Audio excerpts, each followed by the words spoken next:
Thank you over to IC Baby. We are moving on together with myself and Sadafa for this game. A little bit of a switch up on the casters right here, so this should be quite fun. The Yudu Red Giants going to want to prove that they're still world champion worthy, and Smart Omega wanting to take down these giants of the MLBB scene. Another fun little interaction with Vex is the fact that her Eternal Guard can eat the damage from Zask.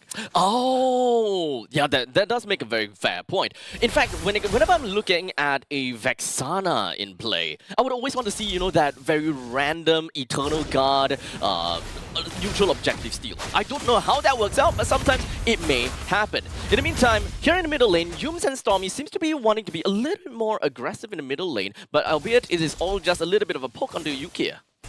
So we've already mentioned in the past how when you have heroes like Fanny around, you really want to start snowballing, making pressure in the early game. Especially against something like a Ling who scales better than you once you get into the late game phases. That means that Smart Omega wants to be the one starting fights, especially once you get to those level 4 timings. Yudu Red Giants, though, aren't necessarily too weak in the early game themselves. They have so much crowd control. Yeah.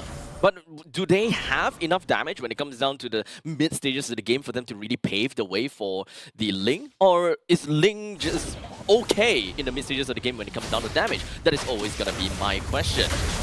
Hold on here. Yeah, this is fine. Yeah, I think Ling will be absolutely fine in the mid game. Early game he's a little bit weaker, but once he's got 1 or 2 items, he actually does hurt quite a lot. That's why you see teams lean away from heroes like Lo Yi, because once Skies gets Hums online, we've already seen what he can do with this hero. He got the moniker of Sky Prince for a reason. Yeah, the Sky Prince in here. It would be nice to see a Sky Prince versus the Sky Kings eventually. Ooh. Oh, maybe we'll be able to see that in the later parts of the challenge finals. You guys gotta have to stay tuned to the entirety of SPS Season 5 to watch that. In the meantime, here we have, immediately we do have got the penalty zone. It's just gonna be dropped right out, followed by the Zaman Force. This one, Omega wants to really create this zone, but it doesn't seem like Chakdu will be able to stay in to survive, as Sekai joins in the fray almost immediately, completely abandoning the turtle, taking themselves 2 kills in the bag. Beautifully done there, and this is the signature aggression and coordination from the Red Giants that allowed them to become MSC champs.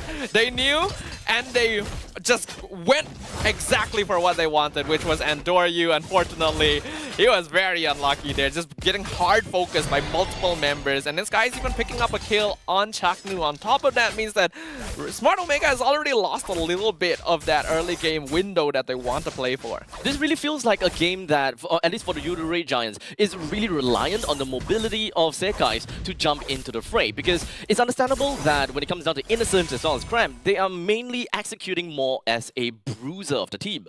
Yes, well, when you have a Ruby gold lane, they will also build a bit of damage themselves, but you are not... Oh, wow, okay. Oh, wow, down in the bottom lane, completely out of match. We do have Sekai to join into the fray and manages to bring down Jom and Andoryu. Not what we were expecting, especially since the turtle is up top.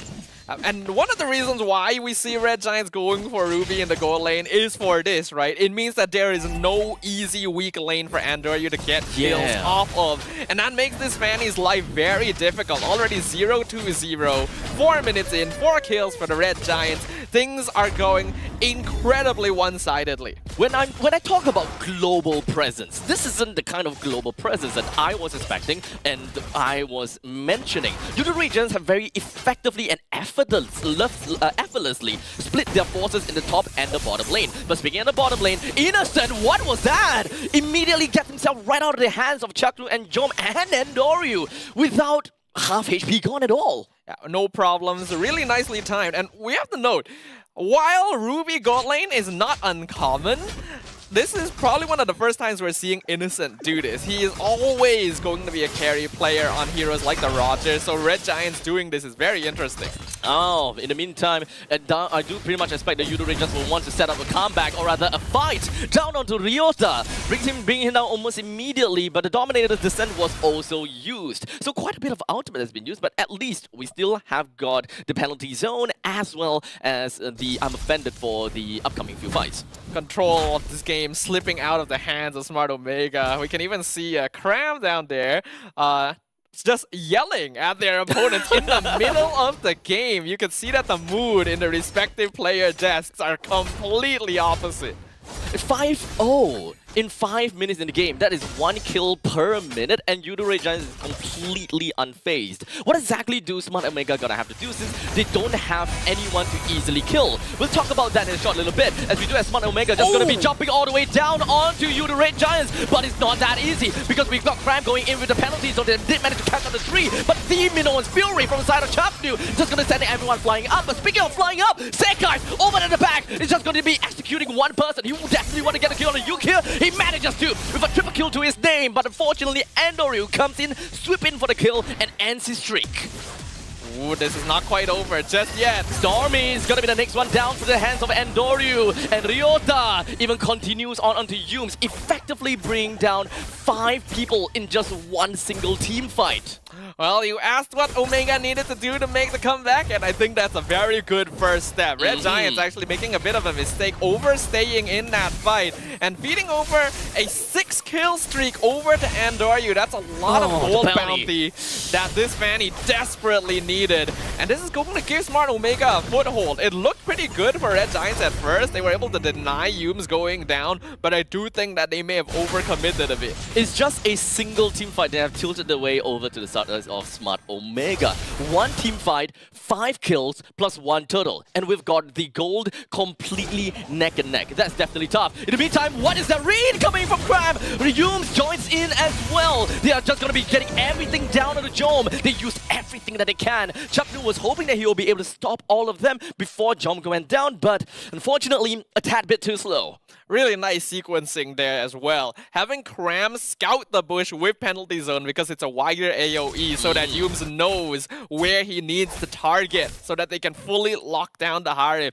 Jom, despite being a playmaker that Icy Baby previously identified, being focused very hard by Red Giants and not able to farm safely at all. Essentially a 1 in 3 chance when it comes down to the 3 brushes over at the top. In the meantime, 3-man catch when it comes down to the final slash. Chapnu very briefly sends them up into the air together with the Eternal Guard. Smart Omega, they don't have a lot of outlets to work with at this point in time, not even the Minoan's Fury. So Smart Omega, they gotta have to play within their own box in the middle lane's first tier defense turret. It was actually a really nice setup to final slash into 3-man stun from the side of Omega, but because they're not even actually that behind, I'm surprised that didn't do much damage to Red Giants because they're not actually building very defensively. Even Innocent is going War Axe Hunter Strike, and Cram has War Axe himself. So I would have actually thought that that would do a bit more. I think it really boils down to the raw stats coming in from these fighters itself. That just shows how much hybrid defense they have got just from leveling up. You cannot look down on those. But it also means that the Red Giants can't really afford to look down on Smart Omega too much because these positions are starting to be punished a bit. Ryota has been doing a good job of finding pickoffs with that final slash. They just gotta buy a little bit more time for their cores to actually have the DPS necessary to follow up on it. But what is really gonna be Red Giants' big break though? Do they really want to go over to the late stages of the game? Can they win Smart Omega in that case? 100%. Like Ling is just one of the ultimate late game assassins you can have. A bit the mobility that he offers, he's able to scout the map, he's able to split push, he's able to join fights, take objectives easily, jump in, jump out, and it's like, there we go, down onto the purple buff. It does seem like Yumes really want to ensure that Andoryu don't take the purple buff for himself, but unfortunately Sekai is the one that is going to be on the receiving end instead. Not only they didn't manage to stop Sekai from getting the purple buff, they killed him down with Cram joining into the coffin as well. It was an interesting choice as well from the Red Giants because it seemed like Skies was looking to steal the purple buff while Innocent and Stormy were taking the Lord on their own. And now Stormy doesn't really have a lot of HP to work with. The Synchro Fission from Jom did manage to tag him a tad bit, but not quite enough to bring him down. We are reaching the point of the game where Smart Omega is actually quite even with the Red Giants in terms of scaling. There's only about a 400 gold difference, which is not too much. And at this stage as well, we can see that Jom has managed to catch up in terms of DPS. The Red Giants have to be somewhat careful. They split their forces in two to try and maximize efficiency across the map, but because of that, they had to deal with a numbers disadvantage. so Skies couldn't actually survive that last fight. With a great amount of damage from the side of Smart Omega when it comes down to pokes, you can pretty much tell that Cram is having a tad bit of issue. In the meantime, Yum to Tyrant's Revenge, Tyrant's Rage, letting down the Joel, completely locking him down and brings him down first. Ryota gonna be the next one onto the chopping block when it comes down to the penalty zone. Locking 2% down is a 1-for-2 trade. This is always one of the scariest parts of dealing with the Yudu Red Giants. Even when it seems even when they've made mistakes, even when any other team should be slowing down to recount and revisit their approach, Red Giants just keeps going. And Yums was able to find Jome out of everyone in that fight. Even, like, the Purify wasn't even used. He just went down so quickly. I'm not too sure whether that was just reservation from the side of Joma or he didn't really quite think about the Purify. Perhaps he's under the safety net of the turret. He thought that he could stay alive a little bit longer. Not too sure. Or maybe it had just come off cooldown. It's a bit hard to say for sure. But that will allow Red Giants to once again control the map. And this is honestly really difficult to deal with because Smart Omega for a moment thought that they finally had the chance to breathe, and then Red Giants just steals it from them again. It really felt as though they managed to kind of chip a little bit onto this impenetrable Giants, but Smart Omega is still racking their brains to really understand what exactly is keeping this Giant standing up tall and mighty like that. Is it really gonna have to deal with the front lines of the bruisers, or do they really just have to elongate the team fight altogether? Can they really press ultimate all at the same time? Smart Omega needs to position themselves in a way where they're able to take advantage of Red Giants over aggression, because they know that YRG are going to be jumping at them a lot of the time. Alright, and as for now, middle lane, Stormy doesn't seem like he's having a very good time, as we do have the final slash that did manage to pull Stormy right out of the brush and taken down almost immediately. Yudu Red Giants understands that this is not exactly the fight that they will want to take, but Cram returns it with the penalty zone. Zekai jumped over to the back line, he will want to take it down to the Chaknu and brings him down almost immediately because of the ticking time bomb off the side of Cram. The fight continues and ensues. Cram is still going to be in the fight against Ryota with a quick little flicker. He hopes to be able to enlarge the gap a little bit more. He drags 2% down with him, while Sekai is just going to be back in his own jungle dealing with the purple buff, at least allowing him to still be quite a unit for this upcoming Lost fight.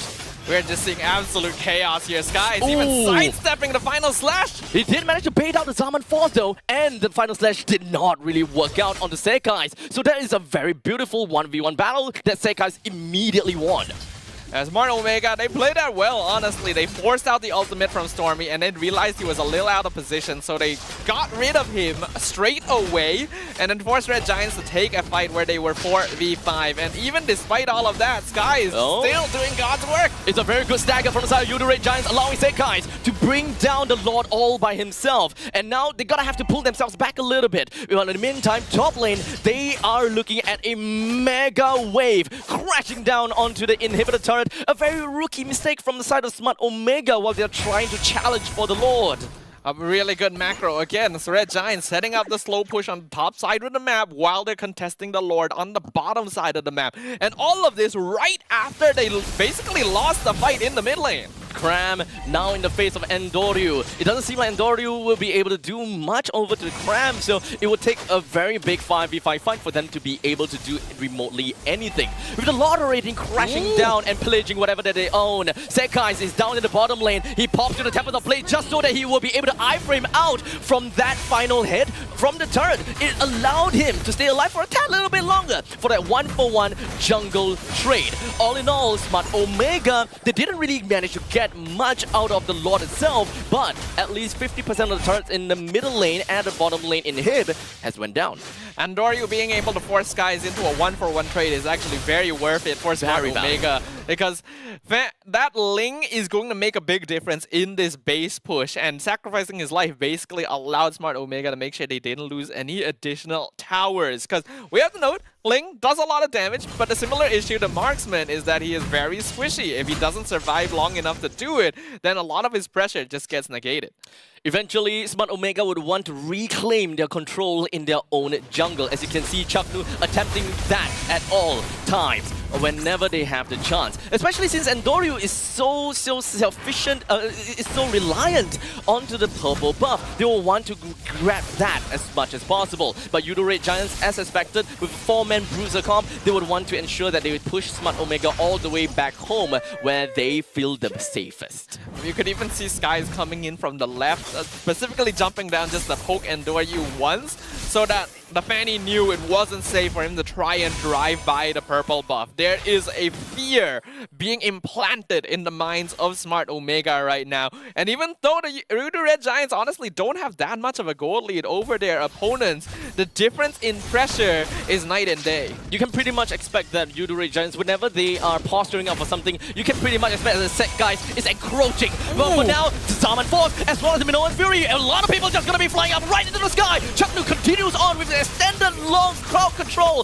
but the main thing is Endorio spinning while he's winning. But Sekai, on the other hand, he's doing the God's work, getting himself the Maniac, as we all bore witness. Yudo Red Giants getting themselves a 4-man kill for the Maniac on Sekai, full team wipe and a core destroy.